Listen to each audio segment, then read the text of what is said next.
Hi, this is Luke with a Gamer, and I'm going to show you how to beat Tiamat in Stranger of Paradise Final Fantasy Origin. The first elemental fiend you'll come across in Stranger of Paradise Final Fantasy Origin is Tiamat, a multi-headed, poison-spitting, wind-blowing and lightning-striking dragon. Tiamat is one tricky boss fight thanks to her quick blows, her ability to fill the fighting arena very quickly, and her high break gauge damage.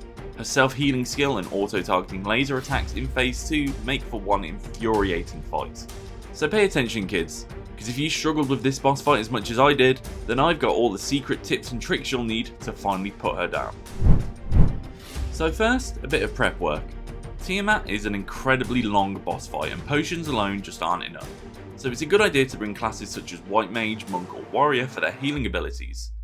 Tiamat also has a poison attack, so Monk and Paladin might be helpful for their ability to prevent or cure this. Tiamat's main elemental weakness is ice, so if you bring a Black Mage or you have any attacks that inflict ice damage, it might be worthwhile to prepare them. Tiamat is also weak against slashing damage, especially on her necks. In the first phase, Tiamat has 7 different attacks she'll choose from, and your best bet is to dodge them instead of blocking or trying to parry them with the Soul Shield. Knowing when to attack is critical to surviving the fight with Tiamat. Usually you'll only be able to connect a couple of hits before you need to dodge out of the way again. However, if you're right next to her when she starts using breath, you're actually in the perfect spot, as this gives you the greatest chance for a combination skill.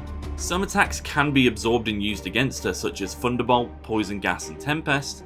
However, they do deal very little damage and it shouldn't really be prioritised.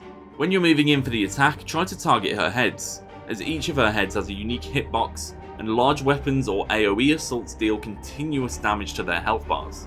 The main thing to pay attention to though is when Tiamat is not facing you or your teammates are drawing her attention, as this is the perfect time to try and attack her. And don't forget you can press the directional buttons to make one of your teammates draw her attention by using more skills. When it comes to weapons, consider using long-range weapons or attacks, as being near her is risky. You can take advantage of moments in which she drops her heads after her big attacks, exposing her necks. But long-range weapons are preferable since they allow you to avoid getting too near her. And if you don't think you can finish an attack in time, don't take the risk and fall back. In Phase 2, Tiamat adds 4 more attacks to her arsenal. 2 of these, Tri Disaster and Wind Burst, are ones that you should focus on evading. But if she casts lightning, then try to stay put or absorb it with a Soul Shield, as it won't actually land directly where you're standing, but in front of you.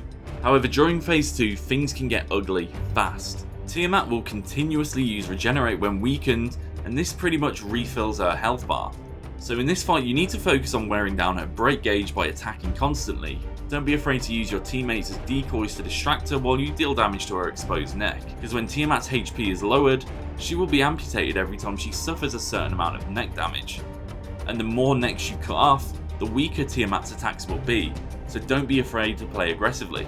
While I'm sure some very smart players have probably figured out a way to knock her HP bar down to 0, for the rest of us, you'll want to focus on emptying the break gauge so you can use a Soul Burst. Other bosses will usually automatically generate a Soul Burst once you empty their HP bar, but to beat Tiamat, you'll need to clear her break gauge, so use this skill efficiently.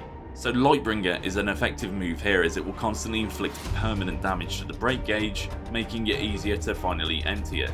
And I'm not going to lie to you, Tiamat is probably the most difficult boss fight I've encountered so far.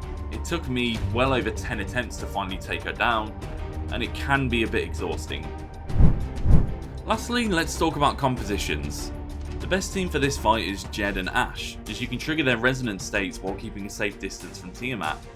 This strategy will prove to be the best to persuade Tiamat to show off her moves.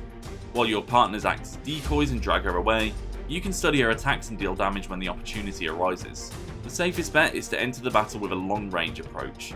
It's a good idea to equip a job that allows you to use weapons with a long reach, such as Ronin, Samurai, Marauder or Swordsman. Do not discard close range combat entirely though, as attacking Tiamat's back can also be a fantastic offensive strategy.